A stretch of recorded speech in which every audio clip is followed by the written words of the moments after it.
귀하고 복된 날 믿음 8번째 시간 요셉의 믿음이라고 하는 제목으로 하나님의 말씀 선포하겠습니다. 성경의 위대한 인물 중 요셉만큼 드라마틱한 인생을 산 사람도 찾기 힘듭니다. 어린 시절 꿈꾸는 자였습니다. 그 꿈으로 인해서 형제들의 미움을 받고 노예로 팔려갑니다. 또 누명을 쓰고 감옥에 갇혔습니다. 그러다 꿈 해석을 잘하여 애굽의 총리가 되었습니다. 할 이야기가 참 많은 인물입니다. 반복해서 말씀드리지만은 히브리서 11장은 한 사람의 인생에 대해서 전부 그 이야기를 쓸 수 없기 때문에 그 사람에게서 가장 유명하고 또 가장 믿음 있는 순간 한순간을 선택하여 기록으로 남기게 되었습니다. 자, 그렇다면 여러분이라면 만약에 요셉의 인생 가운데 어떤 사건 하나를 선택하여 기록으로 남길 것 같습니까? 히브리서 기자는 요셉의 그 긴 인생 가운데 마지막 순간에 그가 한 말에 주목을 하면서 이 순간이 요셉의 가장 큰 믿음의 순간이었다 기록을 남겼습니다. 히브리서 11장 22절입니다. 믿음으로 요셉은 임종시에 이스라엘 자손들이 떠날 것을 말하고 또 자기 뼈를 위하여 명하였으며, 이 이야기가 창세기 50장에 좀 더 구체적으로 나오고 있습니다. 요셉의 믿음 셋째, 하나님 의지 신앙이었습니다. 창세기 50장 24절입니다. 요셉이 그의 형제들에게 이르되 나는 죽을 것이나 하나님이 당신들을 돌보시고, 나는 죽을 것이나 하나님께서 당신들을 돌보실 것이다. 자, 이 부분이 은혜가 있습니다. 요셉이 몇 세에 임종합니까? 110세에 임종을 합니다. 그가 몇 세에 애굽의 총리가 됩니까? 30세입니다. 30세에 총리가 되어 110세에 세상을 떠났다. 80년 동안 그는 권세를 누렸던 사람이라 할 수 있습니다. 요셉 가문의 입지가 얼마나 확고했는지를 성경 몇 곳에서 보여주고 있습니다. 창세기 50장에 아버지 야곱이 죽었습니다. 창세기 50장 1절에서 2절 말씀입니다. 3절 말씀입니다. 요셉이 그의 아버지의 얼굴에 굽히려 울며 입맞추고 그 수종들은 의원에게 명하여 아버지의 몸을 향으로 처리하게 하며, 의원이 이스라엘에게 그대로 하되 40일이 걸렸으니 향으로 처리하는 데는 이 날수가 걸림이며 애굽 사람들은 70일 동안 그를 위하여 곡하였더라. 나와 상관없는 사람이 죽었다면 누가 곡하겠습니까? 하루, 아니 1시간이라도 곡할 사람이 있겠습니까? 아마 없을 것입니다. 요셉이 죽은 것도 아닙니다. 그의 아버지가 죽었습니다. 그런데 애굽 사람들이 며칠 고겠다 했습니까? 70일을 고겠다 그랬습니다. 자, 이는 요셉의 위서가 얼마나 대단했던가 하는 것을 보여주는 말씀이기도 한 겁니다. 40일 동안 향을 처리하고 70일 동안 고개 서면 그것으로 충분하지 않겠습니까? 그런데 여기서 끝내지 않습니다. 가나안 땅으로 가서 또 장례식을 치릅니다. 4절에서 5절입니다. 곡하는 기한이 지나매 요셉이 바로의 궁에 말하여 이르되 내가 너희에게 은혜를 입었으면 원하건대 바로의 귀의 아래귀를 우리 아버지가 나로 맹세하게 하여 이르되 내가 죽거든 가나안 땅에 내가 파놓은 묘실에 나를 장사라 하였나니 나로 올라가서 아버지를 장사하게 하소서. 요셉이 우리 아버지가 나에게 말하기를 아버지가 죽거든 아버지의 시신을 애굽 땅에 묻어달라 말했다. 자, 이 한마디에 애굽 전체가 움직이기 시작하는 겁니다. 7절에서 8절입니다. 요셉이 자기 아버지를 장사로 올라가니 바로의 모든 신하와 바로궁의 원로들과 애굽 땅의 모든 원로와 요셉의 온 집과 그의 형제들과 그의 아버지의 집이 그와 함께 올라가고 아버지 장례를 치르기 위하여서 애굽의 대신들 그리고 장관들이 전부 움직이기 시작한 겁니다. 가나안 사람들도 깜짝 놀랐습니다. 갑자기 이집트에서 병거가 올라오고 마차가 오더니만 한 사람을 장례합니다. 그리고 거기서 끝내는 것이 아니고 또 그 자리에서 7일 동안 고하는 것입니다. 그래서 가난 사람들이 이상하게 생각하여서 그곳 이름을 아벨 미스라입니다. 이름을 지었습니다. 그만큼 요셉의 위세가 대단했다고 하는 것을 우리에게 말하고 있습니다. 자, 이런 배경을 여러분들이 알고 오늘 말씀을 다시 한번 보십시오. 창세기 50장 24절입니다. 요셉이 그의 형제들에게 이르되 나는 죽을 것이나 하나님이 당신들을 돌보시고, 형님들, 내가 죽어도 걱정하지 마십시오. 내가 30세에 총리가 되어서 그리고 80년 동안 이 나라에서 권세를 누렸습니다. 지난번에 아버지 돌아가셨을 때 형님들 보셨지요? 내 말 한마디에 애굽이 어떻게 동원되고 어떻게 움직이는가 똑똑히 봤지 않습니까? 그러니까 내가 죽더라도 형님들은 조금도 걱정하지 마십시오. 그렇게 말하지 않았습니다. 물론 권력이 있고 인맥이 있었지요. 바로의 총애도 받았습니다. 하지만 나에게 있는 그것 의지하지 말라는 겁니다. 내가 가지고 있는 권력, 권세, 인맥 그거 의지하지 말고 하나님만 의지하라. 나는 죽지만은 하나님께서 당신들을 돌보실 것입니다. 이 순간을 히브리서 기자는 요셉에게 있어서 최고의 믿음의 순간으로 본 것입니다. 여러분 잘 생각해 보십시오. 저는 별로 가진 것이 없기 때문에 우리 아이들에게 나는 너희들에게 하나님 의지하는 믿음을 유산으로 물려준다. 내가 죽더라도 하나님 잘 섬기고 하나님 앞에 사랑받는 그런 사람이 되거라. 그렇게 저는 이야기할 것입니다. 그러나 최고의 권세와 권력과 부를 가진 사람이 자녀들을 불러놓고 야, 이 돈 별것 아니야. 이 권력 아무것도 아니야. 이것 의지하지 말고 하나님만 의지하고 살아가라. 그러기는 참 어렵다는 거예요. 하나님의 도움, 하나님이 너희들을 돌보실 것이다. 그거 의지하고 살아가라. 이거 보통 믿음이 아니라는 거예요. 그래서 히브리서 기자는 이걸 보고 최고의 믿음이다. 그렇게 말하고 있습니다. 우리에게 죄력과 권세가 있건 없건 자녀들에게 그것 의지하지 말고 하나님 한 분 의지하고 살아가라. 하나님 의지 신앙을 물려주는 우리 모두 되시길 주님의 이름으로 축복합니다. 요셉의 신앙, 요셉의 믿음 두 번째, 그는 하나님이 주신 꿈을 꾸었습니다. 창세기 45장 5절입니다. 당신들이 나를 이곳에 팔았다고 해서 근심하지 마소서, 한탄하지 마소서. 하나님이 생명을 구원하시려고 나를 당신들보다 먼저 보내셨나이다. 자, 꿈에는 종류가 있습니다. 자, 첫째는 헛된 꿈이 있습니다. 공산주의라고 하는 것이 시시한 사상이었습니까? 아니었습니다. 굉장한 사상이었습니다. 얼마나 좋은 사상이었으면 전 세계 3분의 1이 한때 추종하고 따랐겠습니까? 얼마나 그 사상이 좋았으면 자신의 생명을 이 사상 앞에 초계처럼 던진 사람도 있었습니다. 어떤 이는 죽음도 불사하며 절대 충성하였습니다. 왜 이렇겠습니까? 그만큼 이 사상 자체로만 이야기하면 좋은 사상이었습니다. 자, 그런데 70년 세월이 흐르고 난 다음에는 이것이 헛된 꿈이라고 하는 것을 깨닫고 지금은 그 어느 나라도 이 공산주의라고 하는 이 헛된 꿈에 자신들의 꿈을 걸지 않습니다. 그 거창한 꿈이 왜 헛된 꿈으로 끝나고 말았습니까? 그 배경에는 하나님이 없기 때문에 그렇습니다. 자, 두 번째는 자기가 만든 꿈 신념이라고 하는 것이 있습니다. 오래전에 나온 책 가운데 시크릿이라고 하는 책이 있었습니다. 참 많은 사람들이 읽었고 우리 교회에서도 이 책을 많이 인용하며 사용들을 했었습니다. 그 책 가운데 이런 내용이 나옵니다.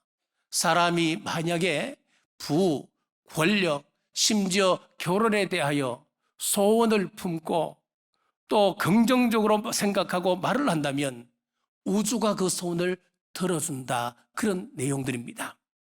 그런데 이 내용은 힌두교 사상이기 때문에 우리 기독교가 따라야 할 사상은 아닙니다.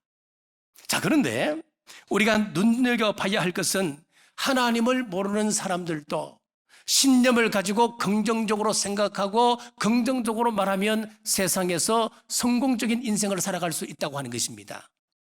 스탠포드 대학교 의학과 케네스 펠레티에 교수가 건강하게 사는 사람들을 연구를 했습니다. 저 사람은 왜 건강하게 삶을 살아갈 수 있을까?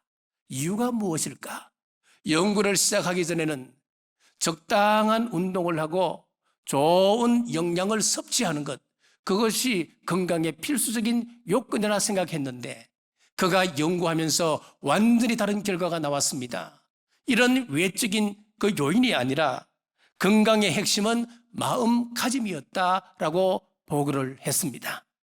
이것은 이미 성경이 말씀하고 있는 내용입니다. 잠언 17장 22절에 보면은 마음의 즐거움은 양약이라도 마음의 근심은 뼈를 마르게 하느니라. 우리의 건강은 마음에서 나온다고 말씀하고 있습니다.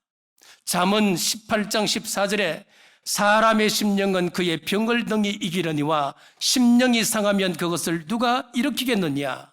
스트레스가 중요합니다. 마음이 중요하다는 겁니다. 우리의 건강은 마음에서부터 시작합니다.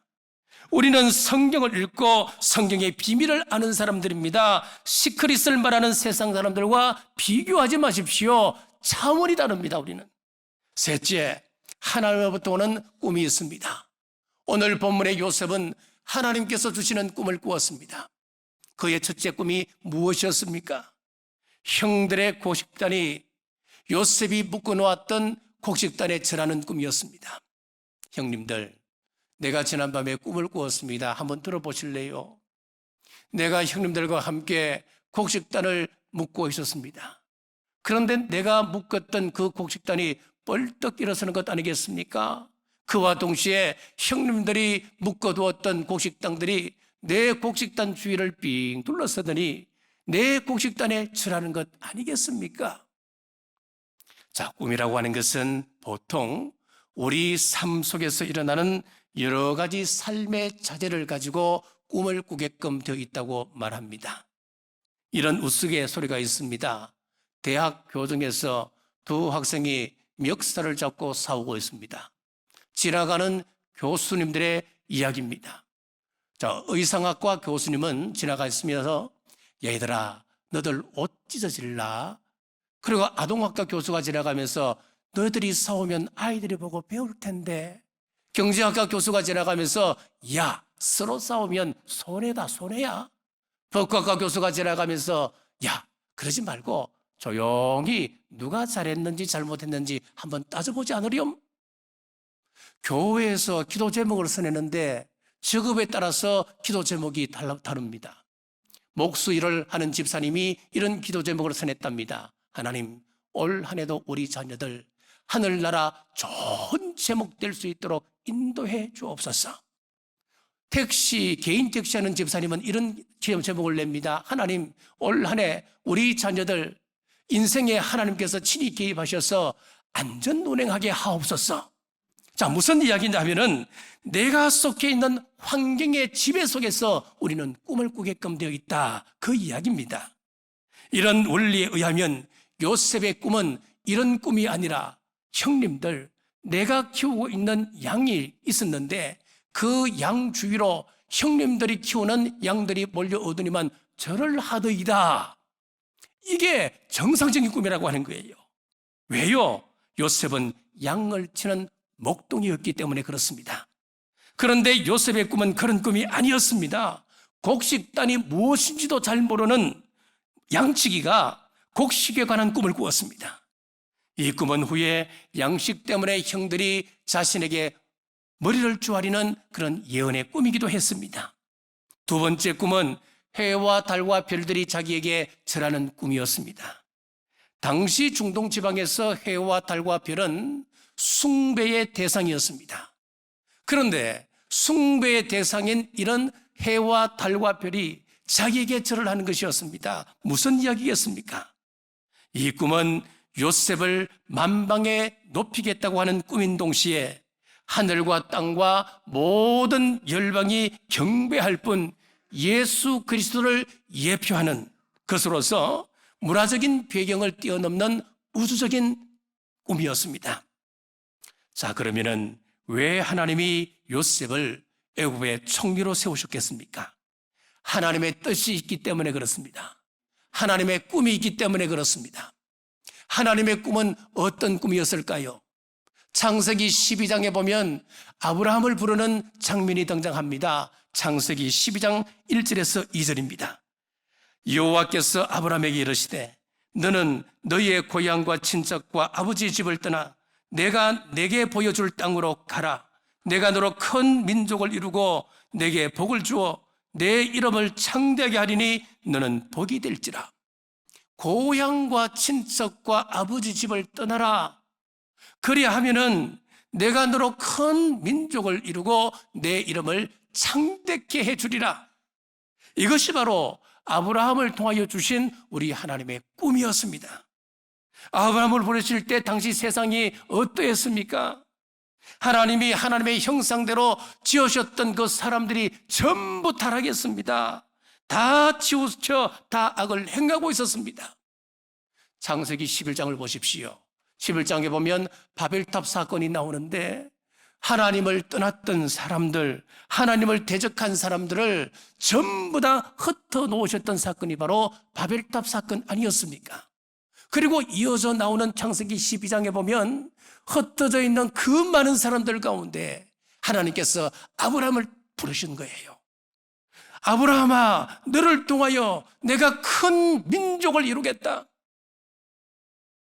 우리 아브라함의 후손으로 하여금 하나님의 이름을 부르고 오직 하나님 한 분만을 섬기는 제사장 나라로 만드는 것, 그리고 이 땅에 하나님을 섬기는 백성이 많아지게 하는 것, 그것이 바로 아브라함을 통하여 주신 우리 하나님의 꿈이었습니다.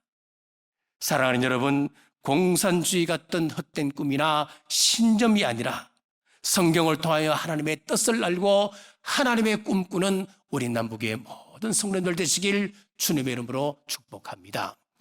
셋째, 하나님의 뜻을 쫓았습니다. 창세기 46장 34절입니다. 당신들은 이르기를 주의 종들은 어렸을 때부터 지금까지 목축하는 자들이온데 우리와 우리 선조가 다 그러하나이다 하소서. 애굽 사람은 다 목축을 가정히 여기나니 당신들이 고센 땅에 살게 되리이다. 잘 보십시오.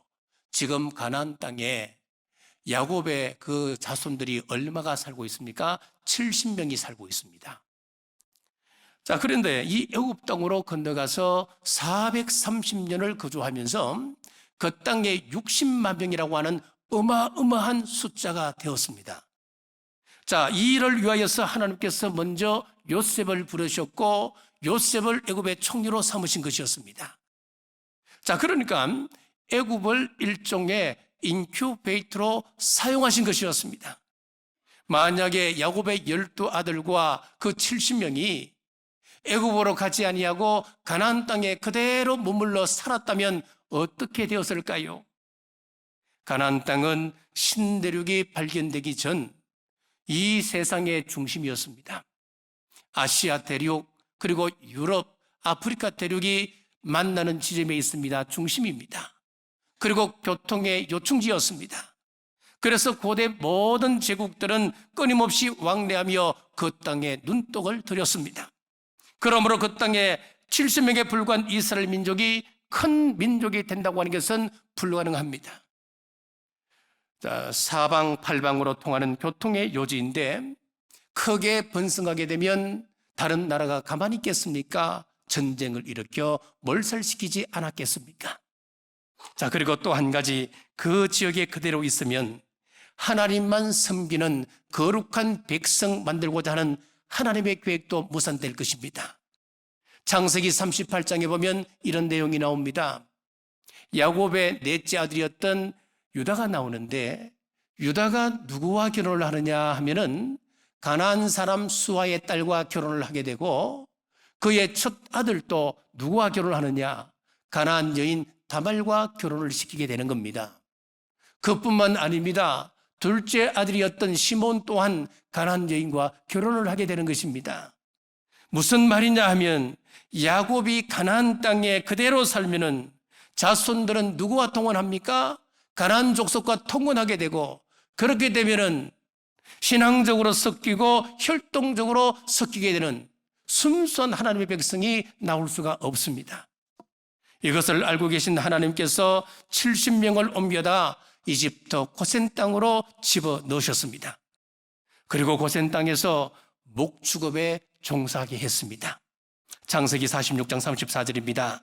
당신들은 이르기를 주의 종들은 어렸을 때부터 지금까지 목축하는 자들이온데 우리와 우리 선조가 다 그러하나이다 하소서. 애굽 사람은 다 목축을 가정히 여기나니 당신들이 고센 땅에 살게 되리이다. 자, 총리 요셉의 아버지가 오셨고 그의 형들이 왔다면은 애굽의 바로 입장에서는 잘 대접하고 좋은 곳에 머물도록 해주고 싶지 않았겠습니까? 그런데 바로가 생각하기에는 이해할 수 없는 그런 말을 하는 거예요. 우리말로 하면 어떤 말인 줄 아십니까? 스스로 우리를 천민으로 삼아 주십시오. 내가 천민이 되겠습니다. 그 말과 똑같습니다. 이집트 사람들은 목축에 대해서 터부시했습니다. 그리고 목축을 하는 사람들에 대해서 큰 거부감을 가지고 있었기 때문에 그 사람들과는 함께 식사도 하지 않았다고 합니다. 그러면은 지혜로웠던 이 요셉이 왜 이스라엘 백성들로 하여금 목축업을 한다고 이야기하게 하고 고센 땅에 거하게 했을까요? 목축업을 싫어하는 애굽 사람들의 정서를 이용하여서 그곳의 왕래를 근원적으로 차단하고 싶은 것입니다. 마치 미숙아를 키우는 인큐베이터처럼 안전하게 이스라엘 백성들을 보호하여서 큰 민족으로 만들고자 함이었습니다. 요셉이 아무것도 모를 때는 그 꿈을 어떻게 해석하느냐 하면은 고작 개인적 차원의 해석밖에 하지 못합니다. 내가 형들보다 뛰어난 인물이 되겠구나. 내가 형들 머리 위에서 형들을 다스리는 사람, 형들보다 권세를 누리는 사람이 되겠구나. 그 정도밖에 보지를 못했습니다. 그러다 그의 인생 가운데 놀라운 일을 경험합니다. 총리가 되었고 형들이 곡식을 사러 왔을 때에 하나님의 거룩한 뜻을, 꿈을 비로소 깨닫게 되었습니다. 창세기 45장 5절입니다. 당신들이 나를 이곳에 팔았다고 해서 근심하지 마소서. 한탄하지 마소서. 하나님이 생명을 구원하시려고 나를 당신들보다 먼저 보내셨나이다. 그때서야 자기가 꾸었던 꿈이 개인적 차원의 꿈이 아니고 이스라엘 민족을 구원하시려고 하는 하나님의 뜻인 것을 깨닫게 되었습니다. 그래서 먼저 자신을 애굽 땅에 보내었고 애굽의 총리로 삼으셨다라는 것을 깨달았습니다. 이후 요셉은 죽는 순간까지 더 이상 자신의 꿈을 이야기하지 않습니다. 대신 하나님의 꿈 이야기를 하게 됩니다. 하나님이 아브라함과 이삭과 야곱에게 약속하셨던 그 땅으로 당신들을 인도하시리라. 나는 죽으나 하나님께서 이후에는 당신들을 돌보시리라. 사랑하는 여러분, 우리 주님의 뜻을 깨닫는 은혜가 있기를 바랍니다. 그리고 그 뜻을 좇는 여러분 되시길 주님의 이름으로 축복합니다. 말씀을 맺겠습니다. 하나님을 의지했던 믿음의 사람, 하나님 주신 꿈을 꾸고 하나님의 뜻을 좇았던 믿음의 사람 요셉을 보며 우리는 어떤 삶을 살아야 할까요? 절제의 삶을 살아야 합니다. 와인 감별사들은 와인 한 모금으로 이것이 100년산인지 30년산인지 또 어느 지역산인지 정확하게 감별하는 능력이 있다고 합니다. 이 사람들은 자신의 그 미각을 지키기 위하여서 콜라나 사이다 같은 자극적인 음료를 마시지 않고 또 맵고 짜고 한 음식 또한 피한다고 합니다. 철저하게 절제된 삶을 살아갑니다. 마찬가지로 요셉도 절제된 삶을 살았습니다. 보디발의 아내의 유혹에도 그는 절제했습니다. 감옥에서도 절제했고 총리가 되어서도 절제하며 살았습니다. 그렇습니다. 꿈이 있는 사람은 절제하며 그 꿈에 집중하고 에너지를 쏟아붓습니다. 자신의 목숨까지 거기에 걸게 됩니다. 그리고 꿈의 청사진을 그려야 합니다. 히브리서 11장 1절 말씀에 보면은 믿음은 바라는 것들의 실상이요 보지 못하는 것들의 증거라 그랬습니다. 바라는 것들의 실상이다. 이 말이 무슨 뜻입니까? 내가 바라는 것이 어느 날 실제 현상 속에 나타나게 되는 것, 그것 이야기합니다. 자, 바꾸어 이야기하면 여러분들이 바라는 것이 없다면 여러분들에게 이런 응답 또한 없다고 하는 것입니다. 그렇습니다.